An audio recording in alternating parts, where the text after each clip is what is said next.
Assalamualaikum warahmatullahi wabarakatuh. Perkenalkan, nama saya Alfia Damayani. Saya dari Teknik Sipil 2018 dengan NIM 1804040030. Di sini saya akan mempresentasikan hasil penelitian saya yang berjudul Analisis Pengaruh Pelebaran Ruas Jalan terhadap Peningkatan Kelancaran Lalu Lintas dari kasus Jalan Bayangkara Serpong Utara Kota Tangerang Selatan.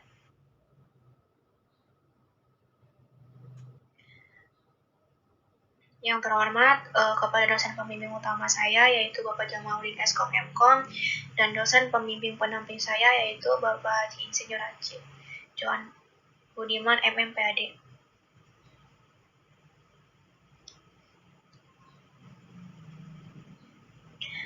Di sini saya akan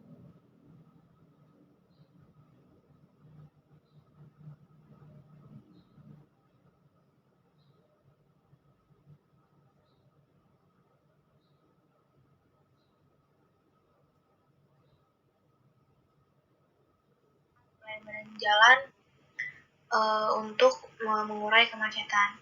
Nah, seiring dengan bertambahnya peningkatan lalu lintas terhadap jumlah volume kendaraan dari tahun ke tahun yang kurang diimbangi dengan adanya penambahan kapasitas ruas jalan yang ada, akan menimbulkan permasalahan yang harus segera dituntaskan. Permasalahan itu apabila dibiarkan akan menghambat aktivitas masyarakat guna melakukan kegiatan sehari-hari, khususnya dalam bidang perekonomian serta pariwisata. Nah, rumusan masalah yang pertama, berapa besar hambatan samping mempengaruhi kemacetan di Jalan Bayangkara, Serpong Utara, Kota Tangerang Selatan. Yang kedua, bagaimana kinerja simpang Jalan Bayangkara, Serpong Utara, Kota Tangerang Selatan. Nah, ini masuk ke tujuan.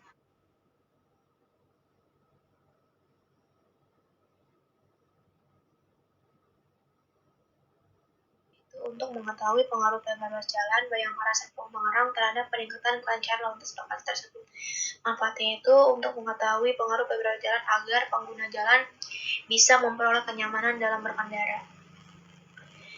Nah, ini landasan teori yaitu jalan raya yang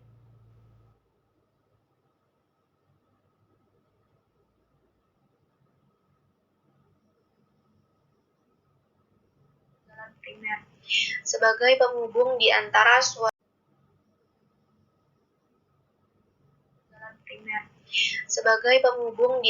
suatu daerah atau kawasan wilayah atau daerah lainnya pada sektor perhubungan, misalnya untuk kesinambungan kontribusi barang serta jasa. Jalan yaitu untuk diperuntukkan bagi lalu lintas yang berada di atas tanah, pada permukaan, dan di bawah tanah. UU nomor 38 tahun 2004. Nah, ini bab 3 metode penelitian. Yang pertama itu lokasi dan waktu penelitian. Nah, lokasinya itu berada pada Jalan Bayangkara, Serpong Utara, Kota Tangerang Selatan.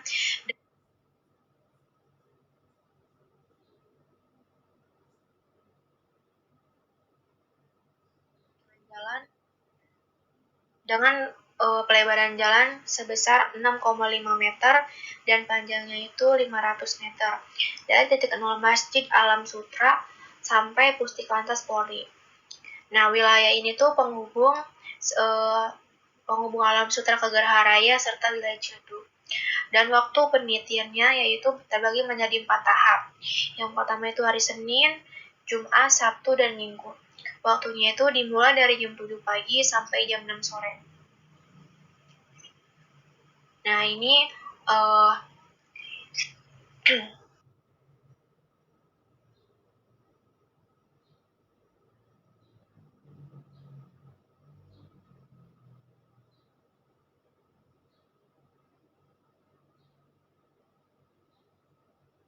metode penelitian ini peneliti memakai teknik kuantitatif, di mana data numerik diperoleh melalui pengamatan lapangan dan atau perhitungan. Nah, teknik pengumpulan data yang pertama itu data primer. Data primer yaitu data yang kita amati langsung di lapangan. Dan data sekunder, data yang sudah ada atau terkait di instalasi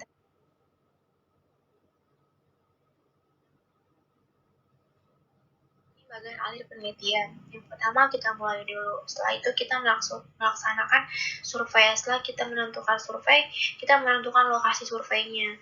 Setelah itu kita menentukan lokasi pengamatan. setelah kita melakukan lokasi surveinya, kita didapatlah data volume lalu lintas, kecepatan arus, data geometrik jalan, dan data kinerja jalan. Setelah kita memperoleh data tersebut, kita olah datanya, terus kita proses, dan ini hasilnya di bab 4. Nah, ini volume lalu lintas, volume kendaraan pada hari Senin 27 Juni 2022 ke arah ke Geraha Raya. Nah, ini volume dari pagi sampai sore, dari jam 7 pagi sampai jam 6 sore. Begitupun ini arah sebaliknya, yaitu volume kendaraan pada hari Senin 27 Juni 2022 arah ke Alam Sutera.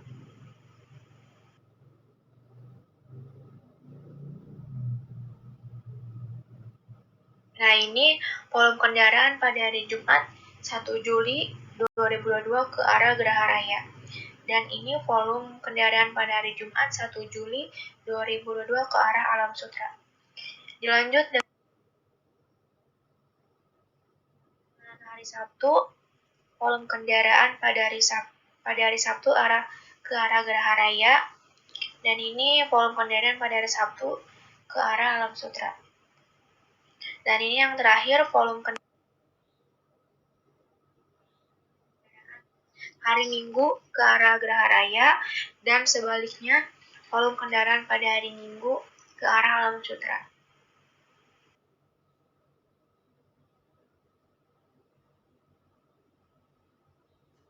Nah, ini setelah kita analisis, hari Senin itu volume tersibuk. Nah, ini perhitungan itu mengacu kepada MKJI 1997, Manual Kapasitas Jalan Indonesia. Nah, ini perhitungan ini rumusnya itu ada di MKJI 1997.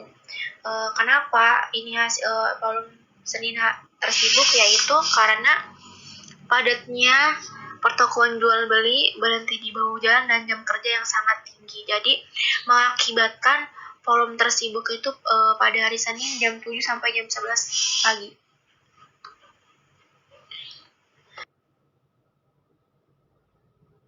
Nah, ini hambatan samping. Hambatan samping menunjukkan pada hari Senin itu bahwa nilai jam puncak untuk per 1 jam berada pada pukul 17 sampai 18 dengan total kejadian PED 160, PSP 99, SMP 31. Nah, dilanjut dengan hambatan samping pada Jumat tanggal 1 Juli 2022 pada Jalan Bayangkara Serpong Utara Kota Tangerang Selatan menunjukkan bahwa nilai jam puncak untuk per 1 jam berada pada pukul 17 sampai 18 WIB dengan total kejadian PED 153 dan PSP 71, SMP 41. Dilanjut dengan hambatan samping yang pertama pada hari Sabtu 2 Juli 2022 pada Jalan Bayangkara Serpong Utara Kota Tangerang Selatan menunjukkan bahwa nilai jam puncak untuk per 1 jam berada pada pukul 12 sampai 13 WIB dengan total kejadian PED 161, PSP 44, SMP 15. Dilanjut dengan hambatan samping pada hari Minggu di Jalan Bayangkara Serpong Utara Kota Tangerang Selatan menunjukkan bahwa nilai jam puncak untuk per 1 jam berada pada pukul 12 sampai 13 WIB dengan total kejadian PED 189, PSP 31, SMP 29. Nah,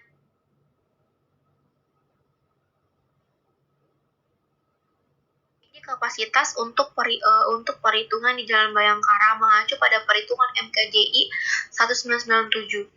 Nah, ini kapasitas dasar terdapat mengacu kepada MKJI. Dari kapasitas dasar CO 1500 SMP per jam, faktor penyesuaian lebar jalan FCW 0,91, faktor penyesuaian pemisah arah FCSV 0,94, dan faktor penyesuaian hambatan samping PCSV 1,01, faktor penyesuaian ukuran kota VCSS 0,90. Lalu hasilnya kita jumlah. Nah, sesuai perhitungan di atas, bisa dicermati bahwa hasil perhitungan MKJ 1997 didapat nilai kapasitas ruas Jalan Bayangkara total 4 arah yaitu 1166 SMP per jam. Nah, kecepatan Jalan Bayangkara itu merupakan jenis 4 lajur 2 arah tak terbagi dengan lebar jalan yang tadinya 6 meter lalu dilebarkan menjadi 6,5 meter per jalur. Perhitungan kecepatan arus bebas ditentukan oleh menggunakan Manual Kapasitas Jalan Indonesia 1997 untuk jalan luar kota. Nah, ini kecepatan arus bebas dasar kendaraan ringan kilometer per jam, FVO 51 km per jam. Kecepatan lebar jalur lalu lintas efektif kilometer per jam, FVW sama dengan min 4. Faktor penyesuaian kondisi hambatan samping FFVSV sama dengan 1,01. Faktor penyesuaian ukuran kota VVVCS sama dengan 0,90. Kecepatan arus bebas kendaraan ringan VFV. Nah, setelah itu kita total hasilnya yaitu menunjukkan kecepatan pada jalan Bayangkara karena kendaraan samping yaitu 42,3 km per jam. Dilanjut dengan kecepatan.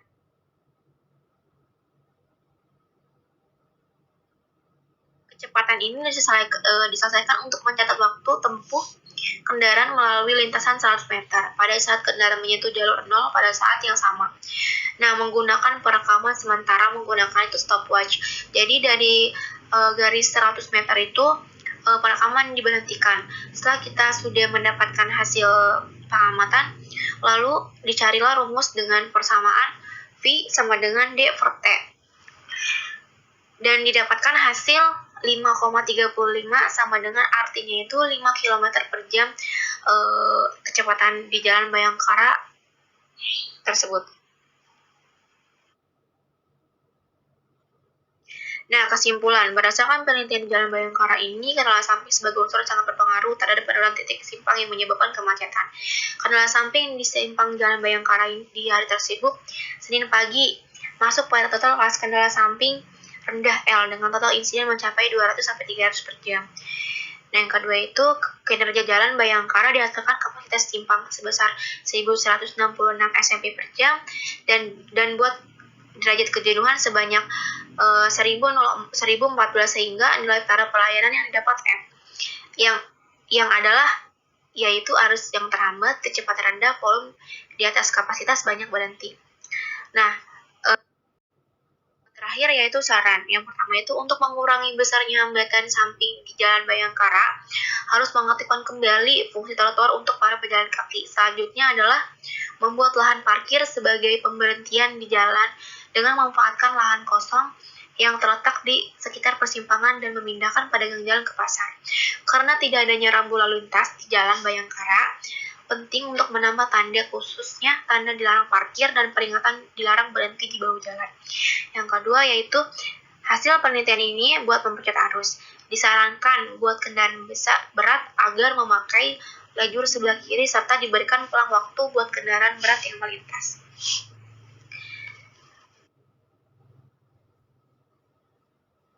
Nah, setelah ini saya akan